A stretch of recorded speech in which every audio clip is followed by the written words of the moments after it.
Hey guys, welcome back. So I thought I would do something a little bit different this day 3 because we didn't have that much footage because it was very rainy this day and also one of the hardest days on the Camino for both James and I.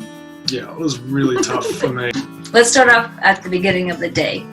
Yeah. We had to wake up.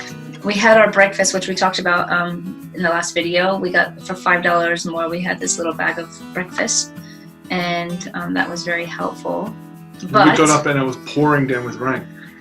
Yeah. And very hot in the mountains. So it's kind of weird. So at this elevation, it really looked a lot like Switzerland. So when I first started, I was thinking of gentle rolling hills. But no, it's like alpine. I would say the first 5 days are very alpine-y. Yeah. Alpine-y. Yeah, you can put that in there.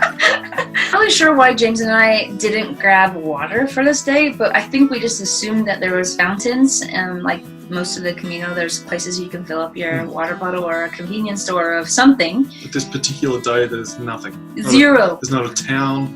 There's not a stream. If you do have some kind of filtering mechanism, possibly you could have some water. I would bring a few liters at least. Because it's a big day. It's a really big day. Yeah, when the sun came out, it was boiling and very, very steep hills to climb. Some of them were so steep you almost fall backwards.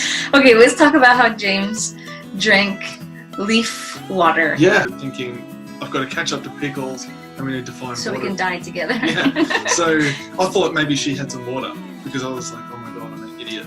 So it was raining, but there was water everywhere, but I couldn't drink any of it because it's obviously contaminated or whatever.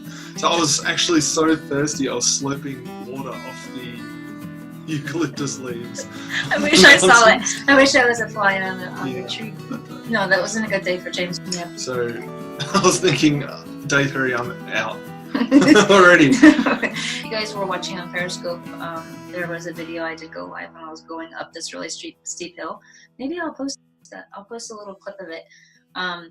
But yeah, that was. Yeah, actually, you met a French guy and got some water. Yeah, he was walking the other way, going the opposite way of which way you should be walking, and I was like, "You're going the wrong way," and he's like, "No, I've already walked and I'm going back to France." He was hardcore, but I was like, "Is there any water?" And I was like, "Please, sir, can I have some of your water?" And he like let me drink out of it, and then I usually wouldn't drink after some stranger on the Camino, but I did. Yeah. Survival. So you guys make sure you bring water for this day for sure. Yeah. Unfortunately, we don't have a lot of footage, so. Yeah, actually, you will see some footage of a little kitten. Oh. And that's because I stopped to address my blisters, which I recommend you do. Yes. Do you get blisters? I had deep ones going all the way through all the layers of skin, and once I lanced them and put some bandages on it and put new socks on and everything, I was sitting by this little field in the middle of nowhere and I hear this squeaking noise in the long grass, and I think, what's that? And a couple of newborn kittens jump out of the grass, and there was eagles flying around. Oh my gosh. I thought, oh no. I started walking and they followed me. Eventually one of them ran off, but the other one, the little ginger one, which I named Fanta, followed me all the way for the rest of the day. Cutie. And it was like my little mascot. It was almost like a little spirit animal or something. I don't know. It was maybe really cool. It was. We had a look at the albergue, well, the municipal, but the line was going in the street. There was bags everywhere.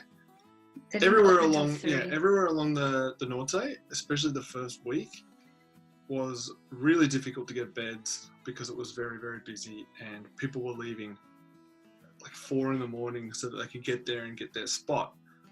So we ended up getting a bunch of other pilgrims who we were walking along with, and we got a pension.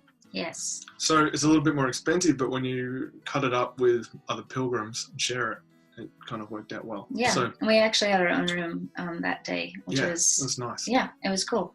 So if you guys, I don't remember the name exactly, but when you go into the town, a lot of the restaurants will put out signs that say that they have beds available, and those are the ones that we looked at. Yeah, the town name is Little bit hard to pronounce. Markina Xemein or something. Yeah, it's a pretty little town, and yeah. We will talk about the next town on the next video. Make sure you guys subscribe to the channel. We're going to be releasing a video every Wednesday. If you haven't followed James, make sure you guys go check out his art, Jamescaffynart, and I'm Yopickles online. If you guys are on YouTube watching this, make sure you turn on the little bell to get the notifications. Otherwise, you might not see us. Bye. Bye.